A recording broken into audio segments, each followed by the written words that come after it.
step into my parlor. It is I, Eve Disaster. My name is Eve, and they call me a disaster. Maybe because every time I arrive, it just doesn't really work out for the best. Ooh, maybe Eve of Disaster. We'll work on it in a bit. I'm your friendly Malkavian host, here to bring you juicy little morsels of suckling information, the drip, drip, drip of all the new updates we're learning about Bloodlines 2. Let's sink our teeth in, shall we? 15 years ago today, we got Bloodlines, a janky and beautiful mess. The combat suffered, but what really drew the fans in, what made everyone really fall in love, was the beautiful writing. Now after 15 years of modding and patching this cult classic of a game, we, the fans, are getting a sequel. Long awaited and much appreciated.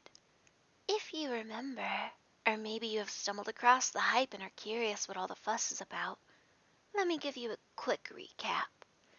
You played a fledgling in LA, coming across many different characters, your sire killed for your rebirth.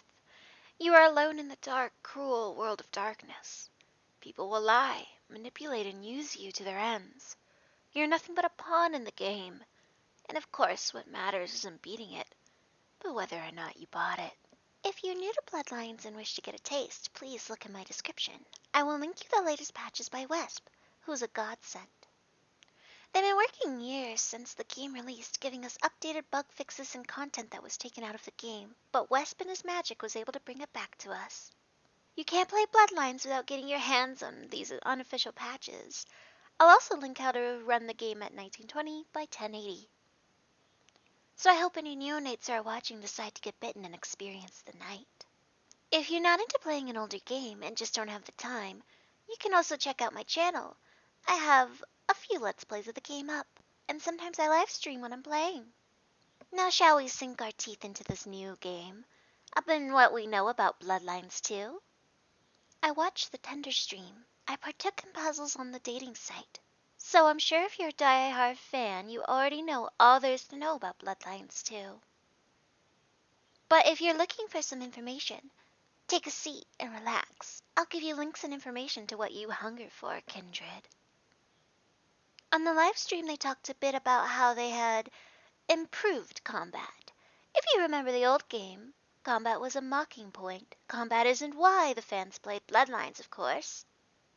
But it seems if you watch the trailer, although the trailer isn't actual gameplay, I'll link it in my description. If, I doubt it, you haven't seen it. Combat is a bigger focus, but rest assured one of the writers from the original Bloodlines, Brian Mitsoda, is back to give us another juicy taste of what morsels of story he can weave. If that doesn't up your confidence in better combat and amazing story, then I don't know what else to tell you. Other than Tender, the app they made to tease us with was beautifully made. If that's a taste, I want a bigger bite. Here's what we know currently. Brian Mitsoda is lead writer, just like the original, alongside Chris Avalon and Cara Ellison. Rick Schaefer is composing again, which is really exciting because I loved his soundtrack from Bloodlines 1. It is set in Seattle with a seamless hub world. There are multiple hubs, and this is a direct sequel to 2004's Vampire the Masquerade Bloodlines. It does take place 15 years after the original game. The game starts off with a mass embrace at Pioneer Square where the player is among the new vampires born from the event.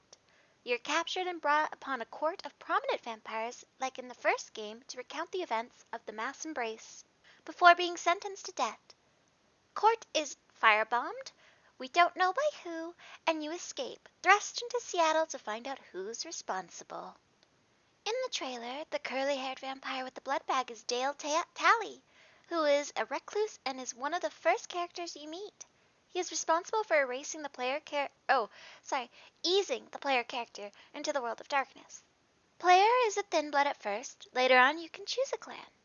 There are no quest markers, and the first person with contextual third-person actions just like Deus Ex Human Revolution and Mankind Divided. Fan favorite characters from Bloodlines will be returning, however we don't know which ones yet, so I'll make update videos if I learn more. You can use telekinesis, turn into mist, and go through vents and glide. You can scale buildings. There's an emphasis on verticality. I think that they wanted to bring a bit more of maneuvering to the city because I'm sure there's going to be more NPCs crowding the streets and more hijinks to be had. In the first game, I myself like to take alleys and sewers, but honestly, that for at the time in 2004 was amazing to me. And now that the times have kind of gone up to 2019, I'm really happy that they're taking into account that we need more access and maneuvers as vampires. Level design is very reminiscent of the original Deus Ex in the sense that you're offered many different pathways to approach a particular scenario. The protagonist is not voiced like in Bloodlines, and there are way more dialogue options than Bloodlines had. There's a huge emphasis this time on character creation. You can choose your background, your gender pronoun, employment history, body type, and fashion. Now, Eve has something to say about this real quick, though. I interrupt this special broadcast to give you a PSA.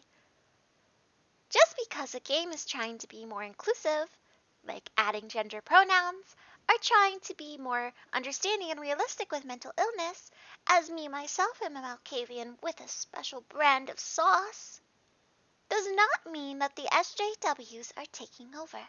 So please, if you're hyped for this game but you're being brought down by your friends who are talking about Sargon's video, or anyone else for that matter who's bringing up how you shouldn't be hyped because my politics in a game, just remember that the people who are writing and producing this game have never once stated that they're going to add, forced, watered down Malkavians and stuff. They just said that they wanted to do more research and be more faithful to real mental illnesses. If you don't know what a fish milk is, they're very tasty if you grill them, but if you don't know what one is, I suggest you look it up. They don't want a fish milk. Now, back to our regular scheduled programming. NPCs can react to you depending on what background you choose for your character and character creation. Loads of secrets and hidden pathways are there to be found in hubs, and I think that's going to add to the verticality of everything too. There's going to be a huge emphasis on more fashion this time around, so you're not just locked to one body armor because it's the best, which I appreciate. Seattle as a hub world is described as very active. Crowds gather outside clubs, and muggers prey on victims in side alleys, all seamlessly done. Main side questline involves hunting down and finding all other thin blood created from the mass embrace. Each will have their own story about entering into their new life. For example, you might find a married thin blood struggling to deal with their newfound powers. Blood resonance from the 5th edition will appear in this game. Using your enhanced vampire senses, you can see when NPCs are experiencing an intense emotion, like fear, desire, pain, joy, and anger. Humans give off a bright aura. Drinking a person with a strong resonance will give you an immediate bonus to things like melee power or seduction.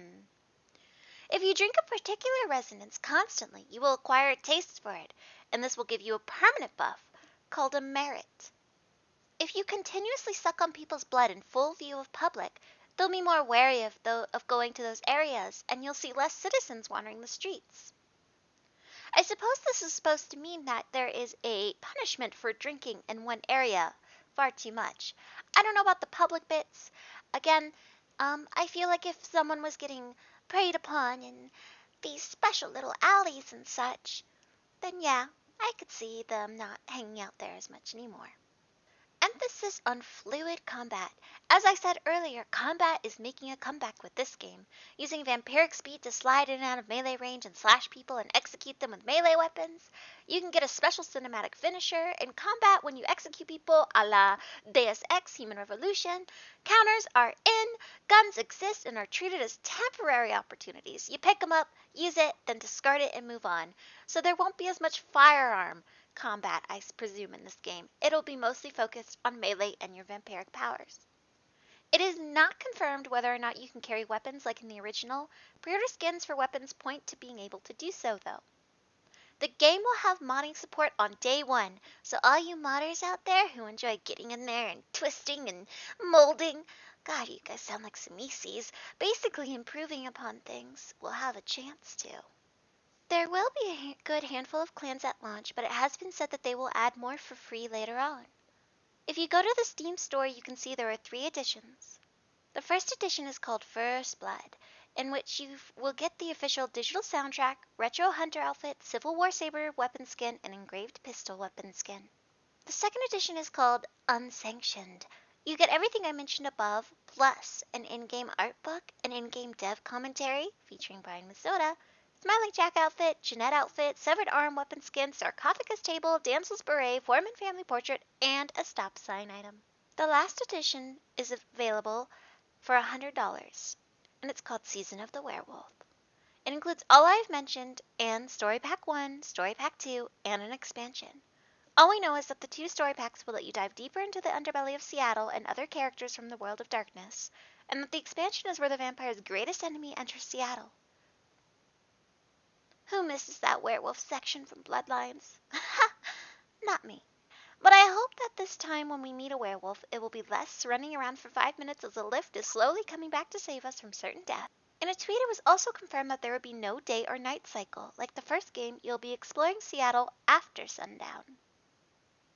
So, we know that we'll be choosing a side, and later on, choosing a clan, and in the end, we'll just have to wait and see more updates about the story. I will keep doing videos to provide those updates for you. Also, I'll probably put some screenshots of tweets confirming that Bloodlines 2 will not be an Epic Games exclusive, and you don't need to worry about your Steam pre-order vanishing or your GOG or all of that. You can get Bloodlines from Steam, GOG, and the Paradox launcher. Also, it is available in Epic Games, but it is not exclusive.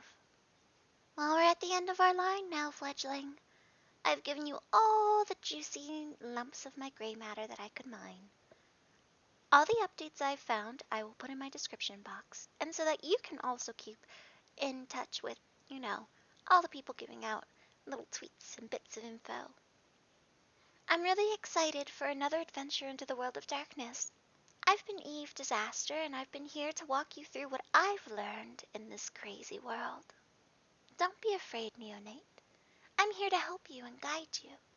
Let Eve whisper into your ear all my little musings in the future. Please give me a subscribe or a like, or comment below. A few of my personal favorite theories is that I know that the Sabbat do mass embraces, so wouldn't it be fun if that's how it started? Although it's likely set in V5, and while the previous game was set to the 20th anniversary edition, I'm not sure if the Sabbat will show up or not. Hopefully they do. Everyone needs a bad guy. I also hope Beckett will come back. I do miss Beckett. I like the intellectual type. There is a link to the Bloodlines 2 official Discord. I will also provide that below. Well, the night is wearing on me, and soon the sun will be coming up. Time for this corpse to get back into her coffin. I hope that I was able to provide you with some answers and interesting links.